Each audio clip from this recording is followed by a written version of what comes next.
Gala tayo mga Lodi.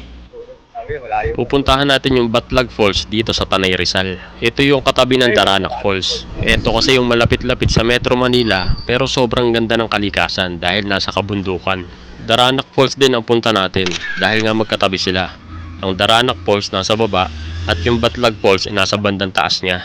Mula sa Pasig ay bumiyahe kami ng kulang-kulang 2 oras. Kung mas mabilis ka magpatakbo, baka mas maaga ka makarating. Pero kami, takbong pogi lang. Ayaw namin magmadali. Ini-enjoy kasi namin yung view sa biyahe.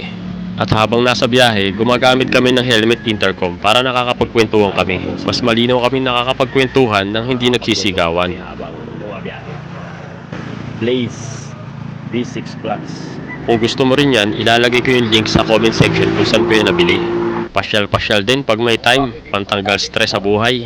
May nadaanan pala kami mga baboy dito. Nakatali parang aso.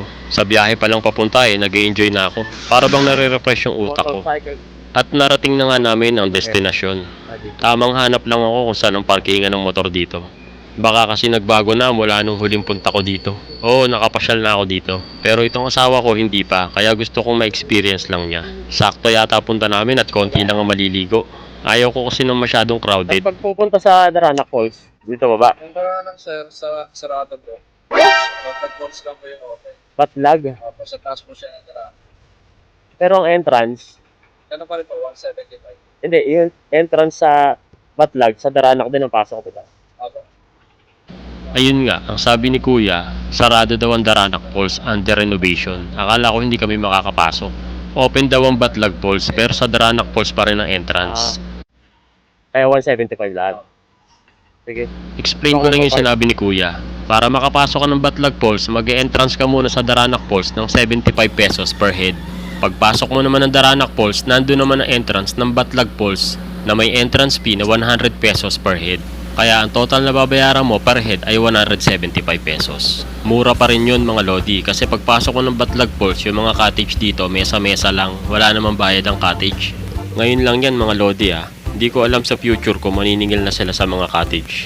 At ito na nga ang sinadya namin dito para namnamin ang ganda ng kalikasan. Ano pa nga bang gagawin namin dito? Dilulusong na kami. Ang lamig! Ang lamig nga talaga ng tubig dito, parang may yelo. Running water kasi galing sa bundok.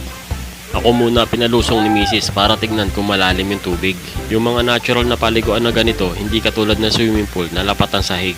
Minsan may biglang lalim dyan, depende sa forma ng lupa. Nung matapos ko masuri yung lalim ng tubig, tinawag ko na siya.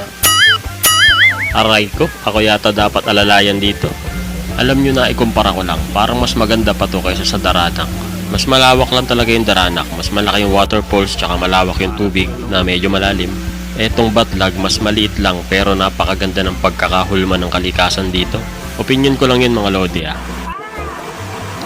Yung maliit na kuweba dito sa ilalim, medyo malikam-gam yung tubig. Sa una lang naman pala yung malamig na tubig pag bagong lusong ka, pero pag nakalublob ka na, hindi mo na mararamdaman masyado yung lamig. Pwede rin daw pala mag-overnight dito mga Lodi. 200 pesos ang overnight tapos kailangan mo idala kang sariling camping tent o pwede ka rin umarkila ng tent sa kanila. Saka magdala ka ng sariling ilaw tsaka mga power bank. Yung mga usual na ginagamit ng mga nagka-camping. So ayun nga, dito na nagtatapos yung video natin mga Lodi. Commercial muna tayo. This video is brought to you by Blaze Intercom. Blaze V6 Plus. Ito yung gamit namin sa biyahe namin. Bumili ka na, lalagay ko yung link sa baba. Salamat. Ride safe.